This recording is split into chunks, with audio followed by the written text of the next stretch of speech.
ನಿತ್ಯವೂ ಸಾವಿರಾರು ಭಕ್ತರು ತಿರುಪತಿ ತಲುಪುತ್ತಾರೆ.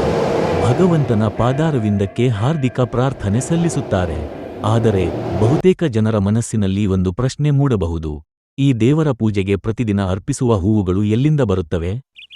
ಈ ಹೂವುಗಳು ಬರುತ್ತವೆ ಆಕಾಶಗಂಗಾ ತೀರ್ಥದ ಪವಿತ್ರ ತೋಟದಿಂದ.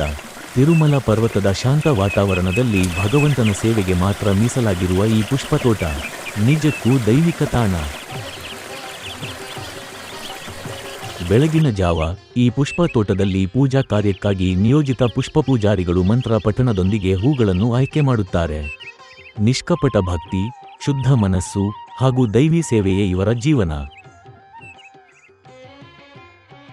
ನಂತರ ಸೋಮವಾರಪಳ್ಳಿ ಪಾಳೆಂ ಎಂಬ ಸ್ಥಳಕ್ಕೆ ಈ ಹೂವುಗಳನ್ನು ಅಪಾರ ಶ್ರದ್ಧೆಯಿಂದ ಸಾಗಿಸಲಾಗುತ್ತದೆ. ದೇವರ ಸೇವೆಗೆ ಸಮರ್ಪಿತ ಈ ಹೂಗಳು ನೇರವಾಗಿ ತಿರುಪತಿ ದೇವಾಲಯವನ್ನು ಸೇರುತ್ತವೆ. ಗೋವಿಂದ ಶ್ರೀ ವೆಂಕಟೇಶ ಗೋವಿಂದ.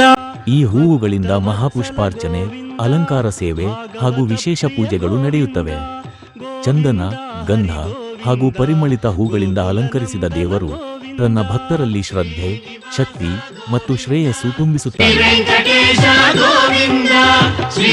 ಪೂಜೆಗೆ ಬಳಸಿದ ಹೂವುಗಳನ್ನು ಮರುಬಳಕೆ ಮಾಡಲಾಗದು. ಅವುಗಳನ್ನು ಸ್ವಾಮಿ ಪುಷ್ಕರಣಿಯಲ್ಲಿ ಮುಳುಗಿಸಲಾಗುತ್ತದೆ. ಇದರಿಂದ ಪ್ರಕೃತಿಗೂ ಶುದ್ಧತೆಯು ಉಳಿಯುತ್ತದೆ. ಈ ಹೂವಿನ ಸೇವೆ ನೂರಾರು ವರ್ಷಗಳಿಂದ ನಡೆಯುತ್ತಿದೆ. ಇಂದಿಗೂ ಪ್ರತಿದಿನವೂ ವೆಂಕಟೇಶ್ವರ ಸ್ವಾಮಿಗೆ ಹೂವಿನ ಸೇವೆ ನಿರಂತರವಾಗಿ ಸಾಗುತ್ತಿದೆ. ಭಕ್ತರ ಪ್ರೀತಿಯಂತೆ ಅನಂತ, ಅಕ್ಷಯ, ದಿವ್ಯ. ಗೋವಿಂದ ಗೋವಿಂದ. ನಿಮಗೆ ಈ ಪವಿತ್ರ ಕಥೆ ಇಷ್ಟವಾಯಿತಾ? ತಿರುಪತಿಯ ಈ ದಿವ್ಯ ಪರಂಪರೆಯ ಬಗ್ಗೆ ಮತ್ತಷ್ಟು ಜನರು ತಿಳಿಯಬೇಕಾ?